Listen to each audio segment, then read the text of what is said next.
We have a question from Josh Baker on YouTube who says, "What I don't understand is why the police have ruled out a crime. There's a 10-minute gap from when her phone was logged into the conference and then left at 9:30. There's a 10-minute gap where no one knows what happened." Yeah, I think it'd be wrong to say the police have ruled out crime as a potential. What they're saying is that they believe she's gone into the water. They are saying that there's no evidence to support the third party involvement. But the very fact that this is being looked into by detectives, there's a senior investigating officer overseeing this. She's the face of the media. She's not leading this investigation. It's being led by a senior investigating officer. And she herself has been very clear. And let's look at that clip from the press conference yesterday, where she talks about criminal lines are still being looked into. As I said before, we will not be conducting all elements of the investigation in the public eye. You would not expect us to. That would not be the normal way things are done anyway. But I would like to reassure the community that nothing in this investigation so far, it has been checked out. If it's come into it suggesting crime, it has been checked out and discounted. So every single potential third-party line of inquiry, any potential suspicious or criminal element has been looked at and discounted. Now, people who observe and make comment on it in the media, even if they have experience of policing, clearly are not in the inquiry team and will not be privy to all of that.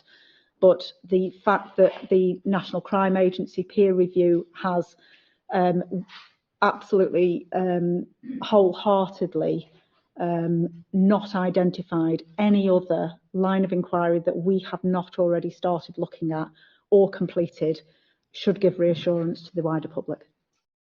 I think one of the things that's very clear when you have a major investigation, and particularly one that attracts the sheer scale of media attention that this one has, is that you get inundated with an incident room with people who contact you to provide information. Now, they have to sift through all of that, and whilst there is a triage in the stage of the incident room, some of those things sometimes just slip through, but they have to go through a process, and sometimes that takes days before they get to the top of the list to be looked at.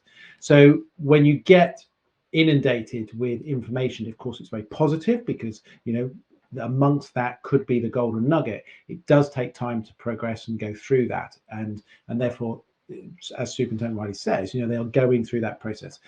It is really at the present moment in time a mystery.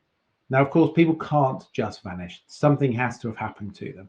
They are still very focused on the fact that she fell into the water, but of course, evidence isn't supporting that, but neither is it, you know, supporting anything else. And I think that's where they find themselves.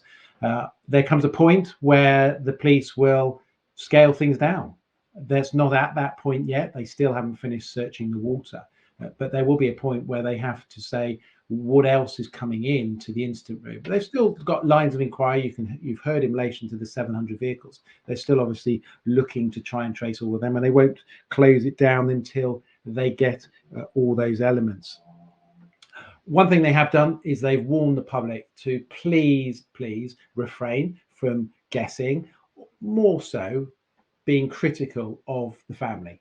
You know, guesses are fine. You know, the Miss Marples out there, the hypothesis, indeed they come up with hypotheses. Those are fine, but it's when you start accusing other people, suggesting other people, that of course is very harmful. And what we do know, of course, in relation to these investigations is the family watch the media. The family will read the newspapers. They'll be following the stories as they come forward in all the broadcasts. So it's really important. We're very sensitive in terms of how we deal with that, and sensitive in terms of how we report that.